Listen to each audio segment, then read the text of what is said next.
I wrote the book to get people to learn how to communicate, to learn how to uncover. And I joke, I call it you're in a Sherlock, how to actually start peeling away what someone is saying to fully get to the root of what they mean.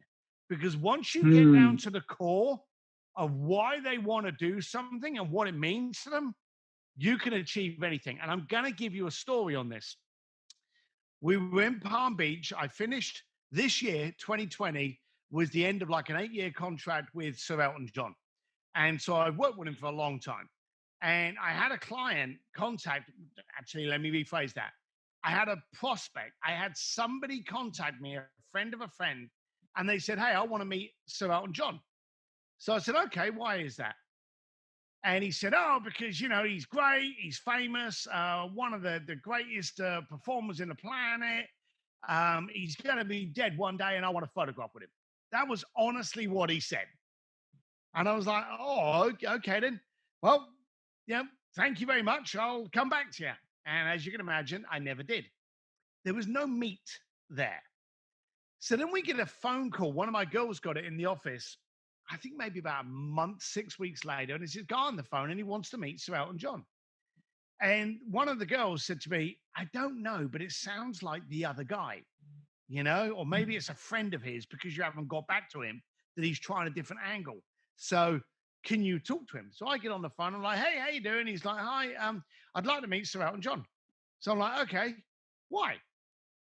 And the guy said, "Well, because he's one of the greatest singers on the planet. He's an icon. He's been around forever. And there's things." And it was the way he got uncomfortable at the end of it that I realized it wasn't the same guy. So I said to Mm. him, "What are those things?" And I got really quiet, real pause. And he came back to me and he said, "When I was a kid, my dad used to take me to school and he used to pick me up from school. Never my mum, always my dad. It was our thing. As a young lad, all the way through into high school, my dad would take me to school and my dad would bring me back from school." Now, in the early stages in the car we had a cassette player and there was a cassette stuck in the car and we would play it all the way there and all the way back. And it was Elton John. He said, and we would sing Elton John all the way there and would sing all the way back. He said, now, as the cars got better throughout the years, my dad kept this trend going by putting a CD in and would sing Elton John. And it was our thing. And in my teenage years, I was so embarrassed. I hated it, but we still did it. He said, my dad's been dead about 20 years. He said, but whenever I'm driving down the road and Sir Elton John comes on the radio, my dad is sat next to me in the car singing. He said, so for 3 to 5 minutes, every time Elton sings, my dad's back with me. Mm. Now, that's a core reason. That's meat. And had we just done what he wanted in the first place and gone, "Oh, Barry, this is Elton," that would have been it. But once we had that meat, I could then go to Sir Elton John and go, "Hey, listen to this story."